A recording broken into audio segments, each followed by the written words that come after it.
If you want to understand why I left the place I was at, you're really just going to have to hear the entire story. You won't believe it, of course, but your skepticism means nothing to me. Because what I saw that night on the bayou has been with me ever since. In my mind, my thoughts, sometimes even in my dreams. It exists as a disturbing memory that I cannot shake away, that will never go away, just so long as I live. It will be one of those things so terrifying that it'll still be just as keen in my mind on my deathbed as it was the day it occurred. But whether or not you believe me doesn't really matter. I'll tell you my story anyway. If not only to serve as a warning, a plea for caution, if you should ever find yourself near the swamps late at night. At the time, I was working at a shitty little fast food place. The only thing worse than working at a shitty fast food place is working at a shitty fast food place on the night shift. By yourself. Without a vehicle. Especially when you just so happen to live in the heart of rural Louisiana. Such was my case some years ago, the night this event happened to me. During this time, I lived quite a few miles away from the restaurant I worked at, and due to my lack of a vehicle or any access to a public transportation system, I was dependent on others for my transportation to and from work. One night, after a busy evening of serving customers, I closed and locked up the restaurant. When I phoned for my ride, nobody answered. Now, I'm not here to throw a pity party, but I can't help but to express anger at the fact that the person who drove me to and from work was my roommate, who had a car but no damn job, and I was basically the only person in our house who paid the rent at this time. And this loser had the carelessness to fall asleep, leaving me with no option but to walk. Again. This was not the first time this had happened. The first time this happened, it took me an hour and a half to get home, walking briskly. And to those of you who have never been to the rural regions of Louisiana, you have no clue. Here we have what is called a bayou. It's basically a swamp.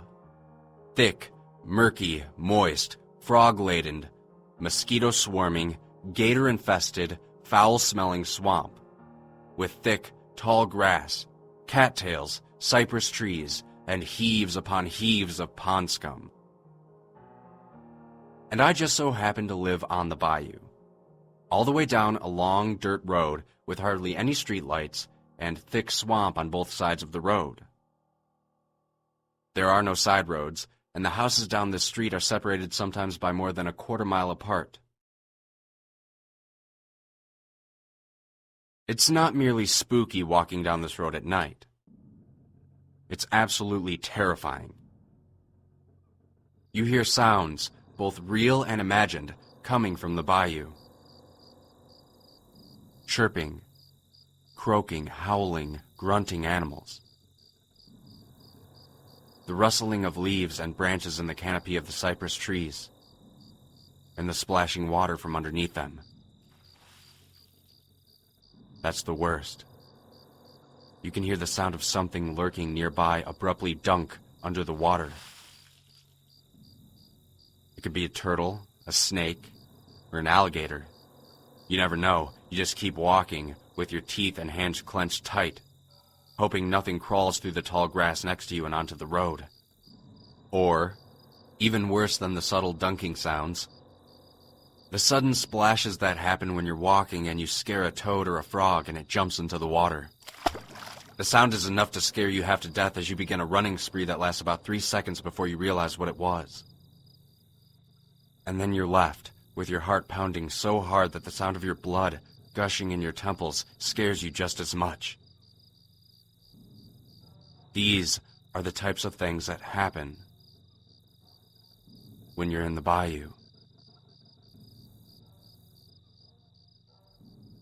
So this is what I had to look forward to that night, as my asshole roommate slept, sprawled out on the sofa with the television probably set too loud. And don't get the impression that I simply called once and gave up. You can trust that his cell had around 7 or so missed calls, 3 very unfriendly voicemails, and several aggressive text messages. I could just imagine his phone laying in another room of the house, softly vibrating in my desperate attempts to reach him as he snored. But eventually I gave up.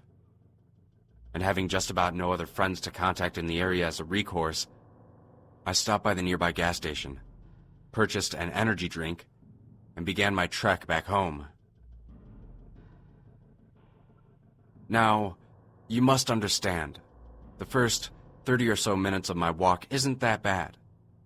I'm still in the most populated part of town, and there are street lights, stores, houses, and cars pass by in large numbers. That's important. If there are a lot of cars going by, you feel safer than when there are very few going by. Because when there are only 1 or 2 cars that pass by you every 3 minutes, that means there could be a psychopath in one of those cars. And they may have enough time to stop by and murder you without being caught. But if there are a lot of cars around, there may be psychopaths passing by. But they'll most likely not kill you then because there are far too many people around to witness the crime. At least that was my reasoning about it. But I digress. No psychopaths pulled up next to me as I walked about this part of town. Next, there comes a time in my journey where I have to turn down several suburban neighborhoods and walk some streets to get where I'm going. And here's where things start to get a little less safe, and I have to be a little more cautious. There's less traffic down these roads, and you never know when some punk or gang might be hanging out in some empty lot or house who might just want to mess with you to try and pick a fight or mug you or just take an empty bottle of malt liquor and bash your skull in. You know, initiation rituals or something. These are the thoughts that go through my head as I walk this region, and they keep me on my toes, until I reach the point where the houses become fewer and fewer, and the bayou begins. This is where the dirt road leading to my home is, and that's where I found myself this night, on foot.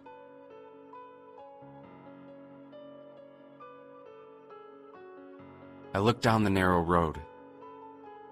You can only see so far before it fades into misty darkness. I resented that I would have to spend the next hour walking its distance until I reached home. But anger took a hold of fear when I thought about how all of this could have been spared if not for the neglect and carelessness of my roommate. When I got home, I was really going to have it in for him. I truly considered at that time the possibility of me punching him in the face. And with this thought in mind, I launched defiantly down the road. And the further I walked, the darker it became, until no light shined but the stars and a sliver of the moon above me. Very soon, the sound of any vehicles was completely non-existent. There was just me, the road, and the bayou, and whatever creatures dwelt there. I heard the crickets chirp and the frogs croak and the occasional bird coo. To avoid fear, I focused on their chorus and let their sounds preoccupy my mind. I walked, watching my shoes press into the sandy dirt as I placed one foot in front of the other. I would count my steps until I reached 100, and then I'd begin again. I tried so very hard to lose myself in the repetition. My shoes became damper and damper, and I felt the soles of my feet become moist. I stopped counting to ponder whether I should smack my roommate with a wet sock. But my thought was interrupted when I glanced up for a moment.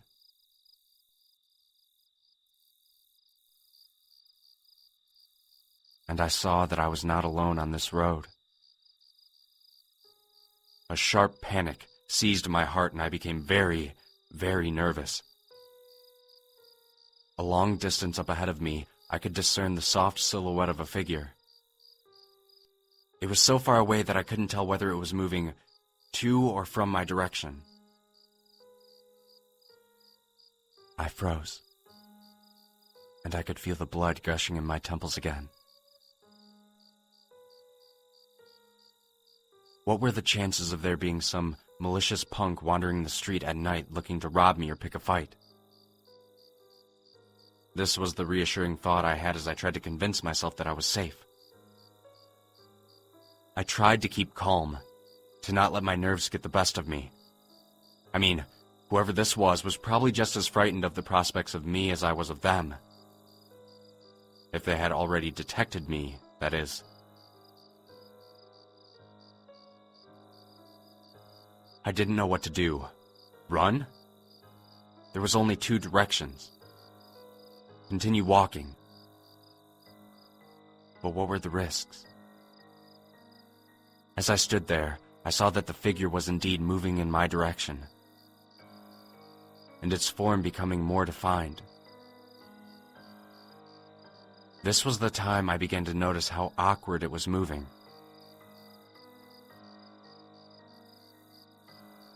The figure didn't walk normally. It didn't bob up and down like how a normal person looks as they walk.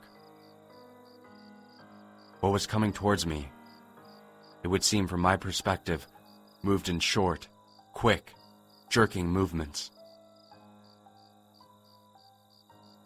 And I could see from what light was present, how its twitchy limbs projected from its torso.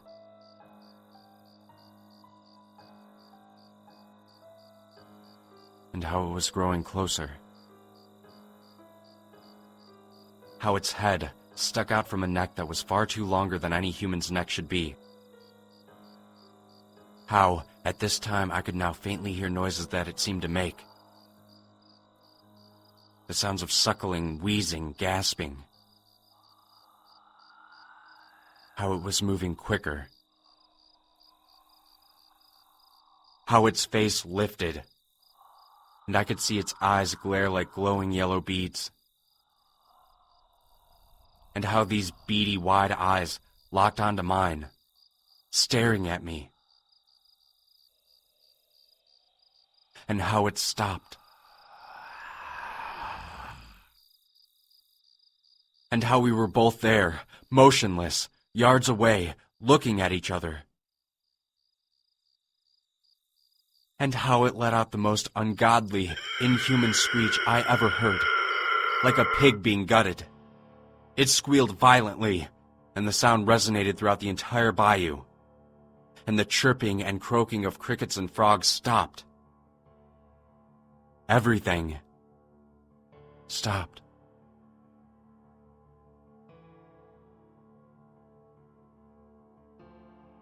And the rumbling and humming was all that could be heard afterwards. The rumbling and humming of a motor ahead. A vehicle speeding towards us. Tires racing loudly. The creature in front of me hunched over and turned to see the headlights beaming our way. It hissed, getting down on all four, pausing for only a moment to turn back towards me, gawking at me with its wide eyes, before crawling hastily into the swamp. The vehicle that scared the thing away was my roommate's car. He never saw it, whatever it was. And I never wanted to see it again. I moved as soon as I could. And to this day, I have never gone back. Back to the bayou.